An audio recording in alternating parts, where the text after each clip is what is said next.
Berlin, 1940. The marble halls of the Reich Air Ministry echoed with laughter. Hermann Göring, the self-proclaimed master of the skies, leaned back in his gilded chair, a cigar glowing between his fingers. He had just been handed a translated transcript of President Franklin D. Roosevelt's recent speech. In it, Roosevelt had promised the American people something astonishing: the production of 50,000 warplanes a year. Göring's laughter grew louder. 50,000 planes? He scoffed, waving the paper dismissively. The Americans can't even build a decent car without chrome and comfort. How will they build an air fleet?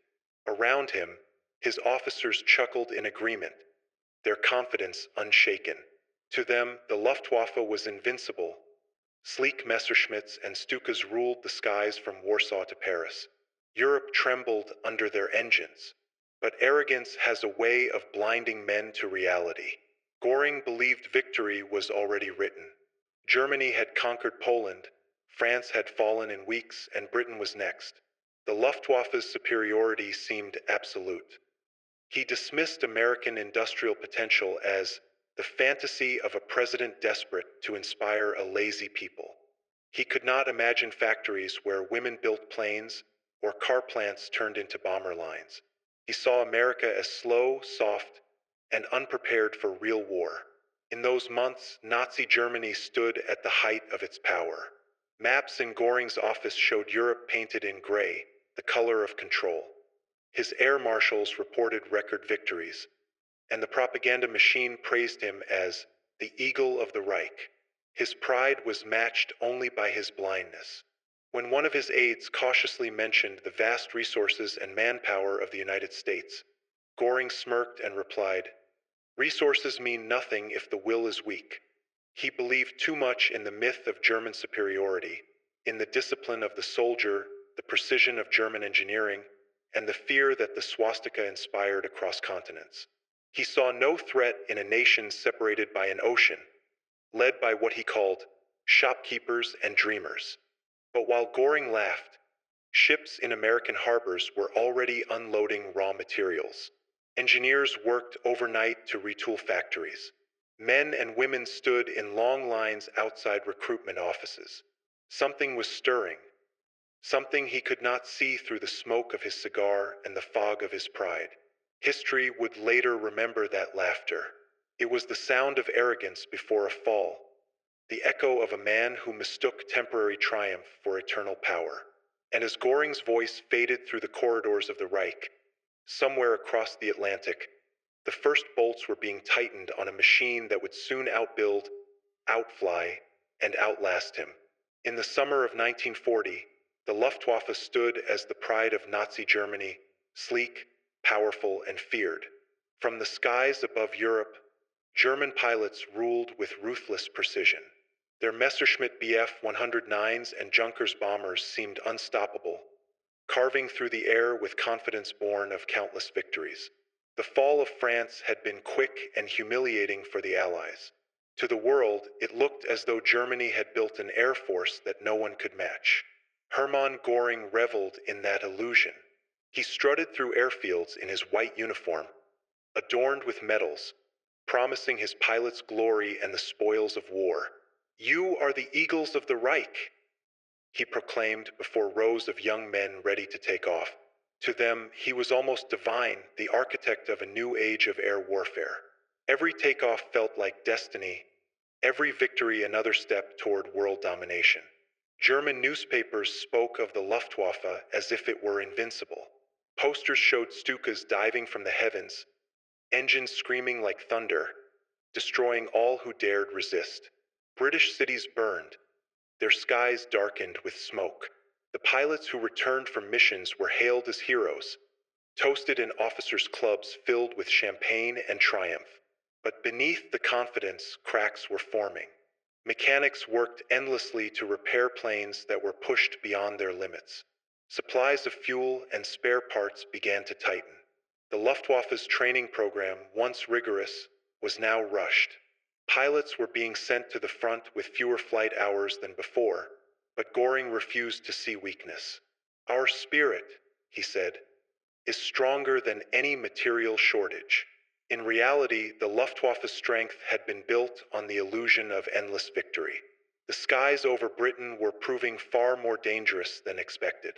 Radar, a British invention Göring once mocked, allowed the Royal Air Force to strike back with deadly precision. Each lost pilot was harder to replace, each destroyed plane a growing wound in Germany's war machine. Yet, within command briefings, confidence still ruled. The officers nodded along with Göring's speeches, unwilling to question his judgment. "The British will break," he insisted, slamming his fist on the map. "Their courage cannot match German steel." The room would fall silent, filled with the scent of tobacco and the weight of pride. For the men of the Luftwaffe, that confidence was both armor and curse. It fueled them through sleepless nights and impossible missions, but it also blinded them to the truth, that their dominance in the skies was fading. The clouds that once carried them to glory were now. In the summer of 1940, the Luftwaffe stood as the pride of Nazi Germany, sleek, powerful. When the clouds of war began to spread across Europe, the United States was still asleep, content in its isolation, confident that the oceans were enough to protect it. But as the fires of conflict grew, and as the German Luftwaffe blackened the skies over London, something began to stir in America. It was not a roar at first, but a quiet hum, the sound of machines coming to life, of factories lighting up the night with purpose. In 1940, when the clouds of war began to spread across Europe, the United States was still asleep, content in its isolation, confident that the oceans were enough to protect it. But as the fires of conflict grew, and as the German Luftwaffe blackened the skies over London, something began to stir in America. It was not a roar at first, but a quiet hum, the sound of machines coming to life, of factories lighting up the night with purpose. In 1940, President Franklin D. Roosevelt made a bold announcement that would change history. The United States would produce 50,000 airplanes a year. The statement echoed across the world. In Berlin, Hermann Göring laughed. To him, it was a joke, a fantasy from a nation of farmers and car builders who knew nothing of total war. 50,000? He scoffed. America could not even build 10,000. His generals agreed. Germany's war machine had already conquered half of Europe. What could American civilians possibly do? But Göring's laughter faded as the months passed. Across the United States, cities transformed into arsenals of democracy. Detroit's automobile factories retooled to build bombers and tanks instead of Buicks and Cadillacs. The same assembly lines that once produced cars now sent out the thunderous B-24 Liberators and P-51 Mustangs. In California, shipyards ran day and night, welding steel that would soon cross oceans. Men and women from every corner of the country joined the effort. Housewives became riveters. Farmers became machinists. Students learned to weld before they learned to drive. They worked in shifts around the clock, with floodlights glowing through the night. Posters read, "We can do it," and they meant it. The Industrial Awakening was not just about machines, it was about spirit. Factories that had once closed during the Depression were now alive again, filled with determination. Each screw, each rivet, each plane became a symbol of America's promise, that democracy would not fall to tyranny. By 1943, Roosevelt's promise had been shattered, not by failure, but by success. In early 1941, deep within the heart of Berlin, the mood among Nazi leadership was one of smug confidence. The Luftwaffe had swept across Europe with little resistance.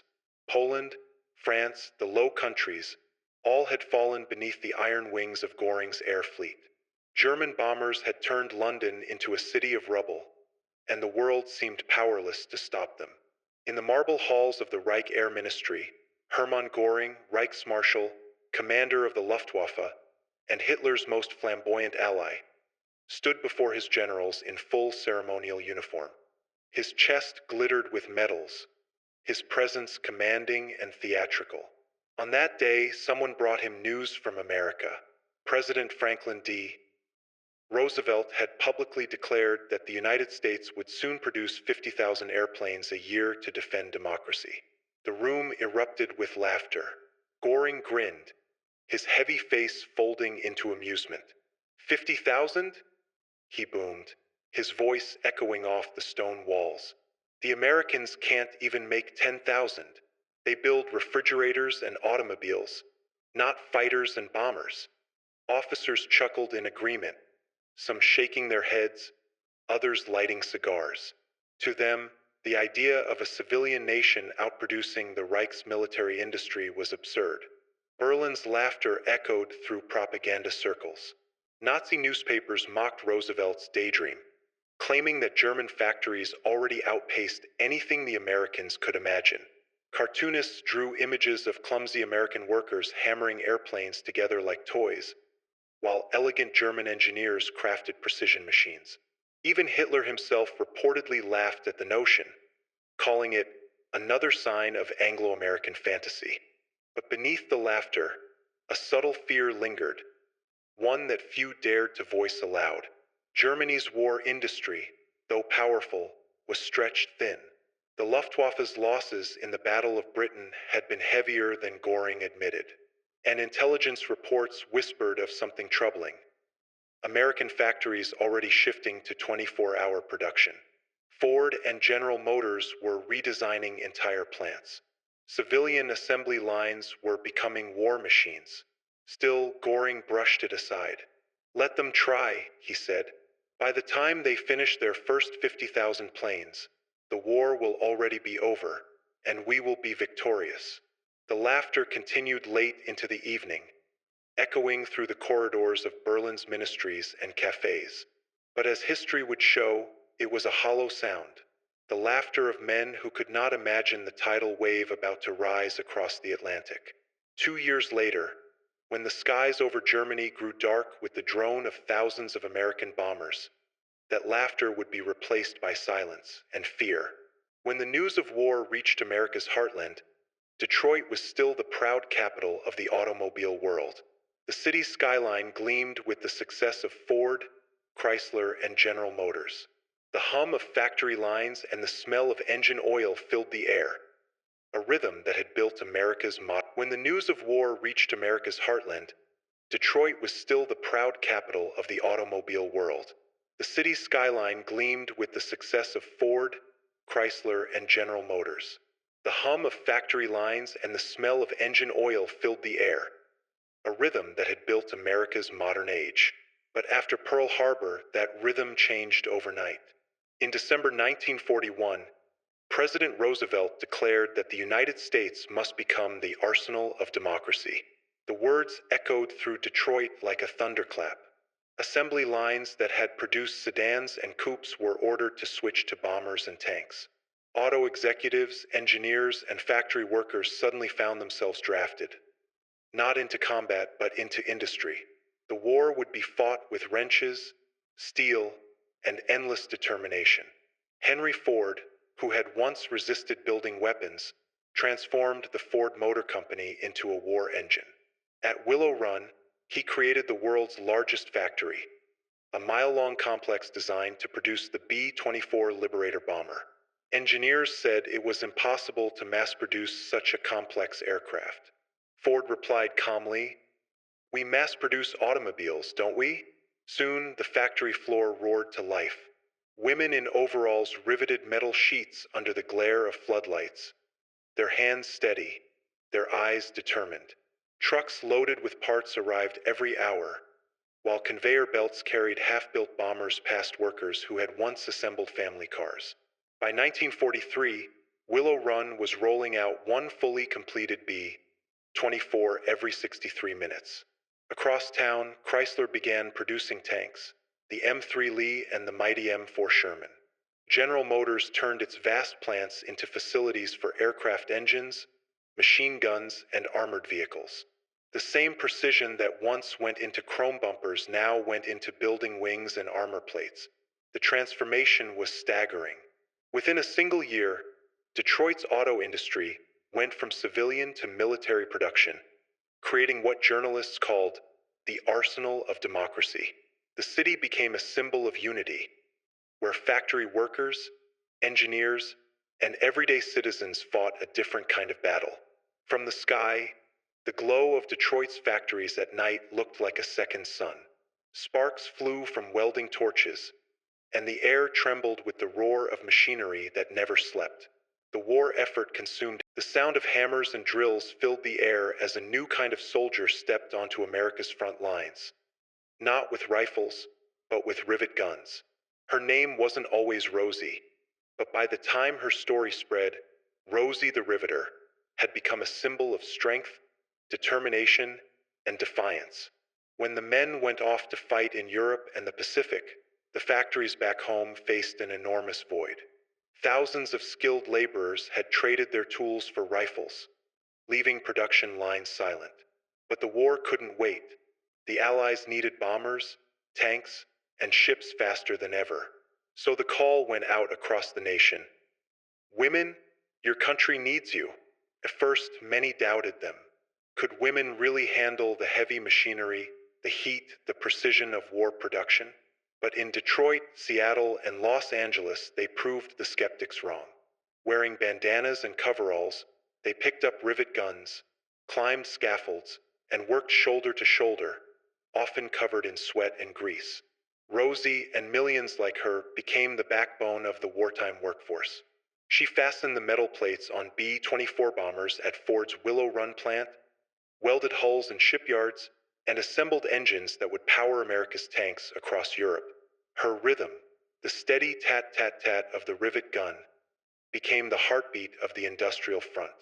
At first, the women were shy, cautious, unsure of their place among the machines. But as weeks turned into months, pride replaced hesitation. They became experts, fast and precise, working long hours under harsh conditions. Supervisors marveled at their discipline. Production records were shattered. Posters and songs soon celebrated them. The hit tune, Rosie the Riveter, blared on radios nationwide. All the day long, whether rain or shine, she's part of the assembly line. The image of a strong woman rolling up her sleeve under the slogan, "We can do it," became an icon of America's spirit. For many of these women, it was their first job outside the home. They learned independence, teamwork, and purpose. They weren't just building machines, they were reshaping society. When the war finally ended, many Rosies were told to return home, their tools replaced by returning soldiers. But something had changed forever. They had proven that courage and skill had no gender. Rosie didn't just take the rivet gun. She took her place in history. Her hands helped build victory one bolt at a time. By 1942, America had transformed into something the world had never seen. A nation of builders, a giant that awoke with purpose and power. What began as a promise from President Roosevelt that the United States would become the arsenal of democracy had become a thunderous reality. Across the country, factories that once made cars, stoves, and washing machines now roared with the sound of war. The scale was unimaginable. The Chrysler tank plant in Detroit rolled out Shermans like clockwork, while Boeing's Seattle assembly lines stretched for miles, producing flying fortresses day and night. In California, shipyards built Liberty ships so quickly that entire vessels were launched in less than a week. The hum of industry was constant, the glow of factory lights turning night into day. It wasn't just the machines that made it happen, it was the people. Men too old for combat, women who had never worked outside the home, and immigrants who barely spoke English all stood side by side, welding, riveting, and shaping the metal that would decide the fate of the free world. The war united them in purpose. At Ford's Willow Run plant, workers stood shoulder to shoulder, their hands moving in perfect rhythm. The B-24 bombers that rolled out of the hangars were masterpieces of speed and precision. Over 18,000 of them would be built by war's end. In another corner of the country, General Motors produced engines and guns, while Douglas aircraft turned aluminum into flight. Even the railroads joined the effort, hauling tanks, jeeps, and ammunition across the nation. Coal mines ran nonstop, Steel mills burned brighter than ever, and entire cities pulsed with the beat of production. Every citizen knew what they built here would determine who survived over there. Propaganda posters covered the walls. Do the job he left behind. Victory is in your hands. The air buzzed with pride. Each crate shipped overseas carried more than just equipment. It carried the hope of freedom. By 1944, the numbers stunned the world. The United States had produced 300,000 planes, 86,000 tanks, and millions of rifles and shells. America's factories had become its front lines, and their output broke the back of the Axis powers. This was the true might of democracy, not just in votes or words, but in action, in unity, in production. The arsenal of democracy had done more than build weapons. It had built the future. In the sprawling factories of America, victory began not in the skies, but on paper. Engineers hunched over drafting tables, pencils scratching across blueprints that would shape the aircraft, tanks, and weapons of the Second World War. Each line, each measurement was a promise, a design meant to outmatch, outlast, and outfly the enemy. At Boeing in Seattle, the blueprints for the B-7 in the sprawling factories of America, victory began not in the skies, but on paper. Engineers hunched over drafting tables, pencils scratching across blueprints that would shape the aircraft, tanks, and weapons of the Second World War. Each line, each measurement was a promise, a design meant to outmatch, outlast, and outfly the enemy. At Boeing in Seattle, the blueprints for the B-17 Flying Fortress took shape. Designers wrestled with the challenge of building a bomber that could fly long distances, carry heavy payloads, and withstand enemy fire. Every rivet, every engine placement, every layer of armor was meticulously planned. Thousands of revisions were made, incorporating lessons from the front lines in Europe and North Africa. Meanwhile, engineers at North American Aviation focused on the P-51 Mustang. They were determined to create a fighter faster, stronger, and more maneuverable than anything the Luftwaffe could deploy. Wind tunnels hummed, prototypes soared, and design teams worked tirelessly to perfect the balance between speed and firepower. The tiniest miscalculation could mean disaster, but ingenuity and relentless testing pushed the planes from concept to reality.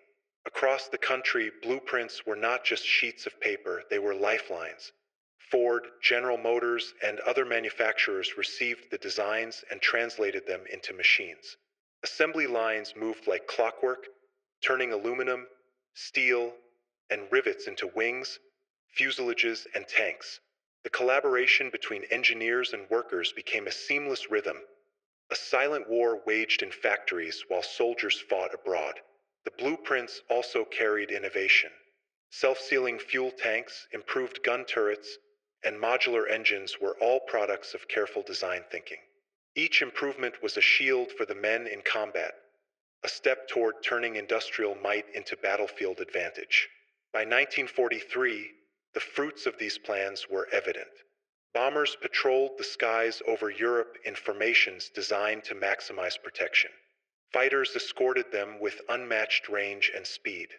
Tanks rolled off assembly lines with armor configurations that left German panzers struggling to keep pace. By 1943, the skies above Europe were no longer dominated by the Luftwaffe.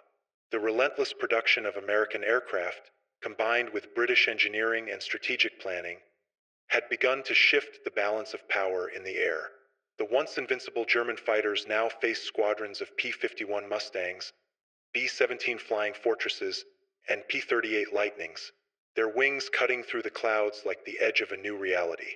Allied bombers flew in increasingly larger formations, escorted by long-range fighters capable of challenging German air supremacy. The Luftwaffe pilots, once confident and feared, now encountered an enemy that could match them in speed, firepower, and endurance. The skies that had been Berlin's playground were becoming a battleground where every sortie carried the weight of survival. In London and Washington, mission planners analyzed every engagement. They learned from losses, adapted tactics, and redesigned strategies. Flying in tight formations, Allied bombers reduced vulnerability to flak and fighter attacks. Escort fighters met the enemy head-on, protecting the bombers and crippling Luftwaffe numbers. The air war was no longer a one-sided affair. It was evolving into a contest of endurance, skill, and industrial might. German pilots felt the change acutely. The skies that once promised glory now offered uncertainty. They could no longer dominate at will. Every encounter was fraught with danger. German airfields were under constant threat, and replacement aircraft could not keep up with losses. Morale began to shift quietly, even among the most loyal aces. Meanwhile, across the Atlantic, American and British crews gained confidence. The roar of hundreds of engines became a symbol of unstoppable production and determination. Each mission carried not just bombs, but the message that the industrial strength of the Allies could and would overwhelm the Axis. By late 1943, the air over Europe had transformed. German dominance was challenged, strategic bombing campaigns intensified, and the horizon belonged increasingly to the Allies. What had once seemed impossible, the defeat of the Luftwaffe in the skies of its own continent, was now within reach. The air over Europe was changing, and with it, the tides of war. The once feared German eagles were no longer unchallenged, and the blueprints, factories, and courage of the Allies had begun to reclaim the heavens. By 1943, American factories were the beating heart of the Allied war effort, but their output had made them targets across the Atlantic. German bombers and long-range reconnaissance aircraft sought to disrupt the production of planes, tanks, and artillery that had become America's lifeline to Europe. Factories like Willow Run, Ford's massive bomber plant, and the sprawling General Motors assembly lines were under constant threat in propaganda, if not in direct combat, highlighting the stakes of industrial warfare. Despite the distant threat, the workers pressed on. Riveters, welders, and engineers understood that every completed bomber, tank, or engine meant the survival of soldiers fighting on foreign soil. Women like Rosie the Riveter worked tirelessly, often with the roar of machinery echoing like artillery, their hands steady despite fatigue. Men who had been deferred from combat due to age or skill kept assembly lines moving, knowing the war's outcome depended on speed and precision. All around Detroit, Pittsburgh, and Los Angeles, the hum of machines became a shield against the Axis. Factories operated in 3 shifts, sometimes 24 hours a day. Parts and materials poured in from across the nation: steel from Pennsylvania, aluminum from the South, rubber from synthetic plants. Each shipment reinforced the unrelenting flow of war production, ensuring that every plane in the air and every tank on the battlefield was backed by tireless human labor. Occasionally, reports of German reconnaissance flights would reach factory managers. Air raid warnings and blackout procedures were drilled into workers. Though most of the attacks remained hypothetical, threats meant to test morale and strategy. Yet the awareness created a sense of urgency. Production was not just work, it was a defense, a front line where every rivet and bolt mattered. By 1944, the combined efforts of these factories had built tens of thousands of planes, armored vehicles, and artillery pieces. American industrial power was unstoppable, outpacing even the most optimistic forecasts. What had begun as the arsenal of democracy now stood as a fortress of innovation and endurance. Factories under fire had become symbols of resilience. They represented the collective strength of a nation that had turned civilian skill into military might. And while the workers labored far from the front lines, their output would decide battles, save lives, and help bring the world closer to victory.